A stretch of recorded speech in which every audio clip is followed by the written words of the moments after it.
Bonjour et bienvenue. Aujourd'hui, on plonge dans une découverte mathématique qui est franchement assez fascinante. On va explorer un lien secret entre deux univers de nombres qui, à première vue, n'ont absolument rien en commun. Accrochez-vous parce que cette enquête va nous emmener loin.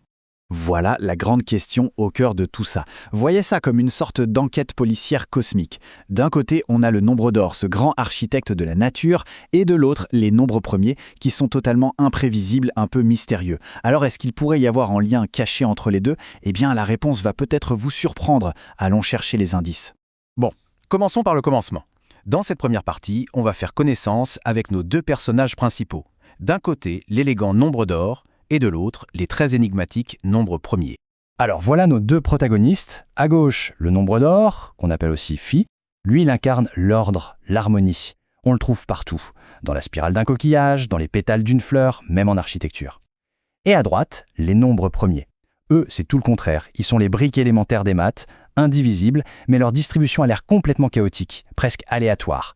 Comment est-ce que ces deux mondes pourraient bien se parler? Pour espérer résoudre ce mystère, il nous faut un terrain d'entente. Un monde un peu spécial où ces deux concepts que tout oppose pourraient enfin se rencontrer. Il est temps de définir les règles du jeu. Et tout part de là, de cette équation qui a l'air toute bête, x au carré plus x égale 1. Ce qui est fou, c'est que le nombre d'or est son unique solution positive. Cette petite équation, c'est en quelque sorte le code source, la graine qui va donner naissance à tout l'univers qu'on s'apprête à explorer. Cette équation, elle donne naissance à ce que les mathématiciens appellent l'anneau d'or. Pour faire simple, imaginez un tout nouveau système de nombres, un univers à part entière où chaque nombre est une sorte de mélange entre un entier classique et le fameux nombre d'or. C'est ça, notre terrain de jeu. Et dans ce monde doré, il y a des habitants très célèbres, les nombres de Fibonacci. Oui, la fameuse suite 1, 1, 2, 3, 5, 8, ils apparaissent tout naturellement à partir de cette structure. Gardez-les bien en tête parce qu'ils vont jouer un rôle crucial dans notre enquête. Ok, maintenant qu'on a posé le décor et les règles, il est temps de chercher des preuves. Et figurez-vous qu'on a réussi à intercepter une sorte de message secret, un message envoyé par les nombres premiers. Alors pas de panique devant cette formule. Il ne faut pas la voir comme un calcul compliqué, mais plutôt comme le message en lui-même. C'est une lettre codée que nous envoient les nombres premiers. Chaque nombre premier vient rajouter sa petite phrase, sa petite contribution à ce code. C'est notre indice numéro 1. Et c'est là que ça devient complètement dingue. C'est le vrai rebondissement de l'histoire. Quand on décode ce message envoyé par les nombres premiers, on s'aperçoit qu'il n'est pas écrit dans une langue inconnue ou aléatoire. Non, il est entièrement rédigé avec les nombres de Fibonacci, les habitants du monde du nombre d'or. C'est la première preuve tangible qu'il y a une connexion très profonde entre les deux. C'est vraiment le moment clé de notre histoire. On a trouvé une connexion, un message qui relie nos deux mondes.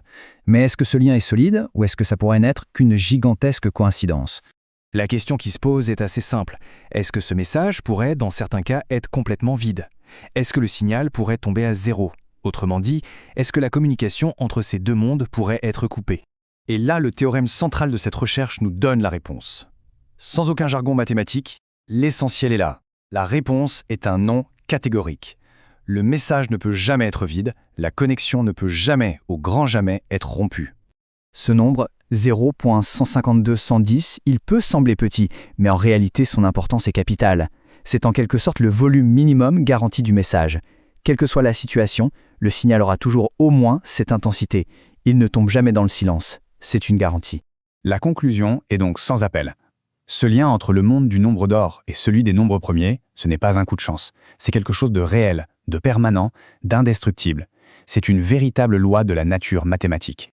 Et pour que la preuve soit encore plus solide, sachez que ça a été démontré de deux manières complètement différentes et indépendantes. C'est un peu comme si deux enquêteurs, avec des méthodes totalement différentes, arrivaient exactement à la même conclusion. L'un a fait des calculs purs et durs, c'est l'approche analytique, et l'autre a étudié la structure profonde des objets, l'approche algébrique. Et les deux sont tombés d'accord. D'accord, on a donc résolu le mystère. La connexion est bien réelle. Mais au fond, qu'est-ce que ça change? Qu'est-ce qu'on peut bien faire de cette nouvelle connaissance? Eh bien, cette recherche nous donne un nouvel outil. Un outil que les auteurs appellent joliment la boussole d'or. C'est une belle métaphore pour dire qu'on a une nouvelle manière de s'orienter dans l'immense territoire, encore très mystérieux, des nombres premiers. On peut maintenant utiliser le nombre d'or comme guide. Faisons un peu le bilan de notre enquête. Cette boussole d'or, elle nous permet de voir clairement ce qu'on sait maintenant avec certitude, mais elle nous montre aussi tout un tas de nouveaux territoires à explorer, de nouveaux mystères à résoudre. Alors, pour résumer ce qu'on a appris. 1. On sait que la connexion est bien réelle, avec une force minimale garantie. 2. On sait que le message des nombres premiers vit bien dans le monde du nombre d'or. Et 3. On a vérifié qu'un motif qui se répète, une sorte de structure fractale, fonctionne pour des centaines de milliers de nombres premiers.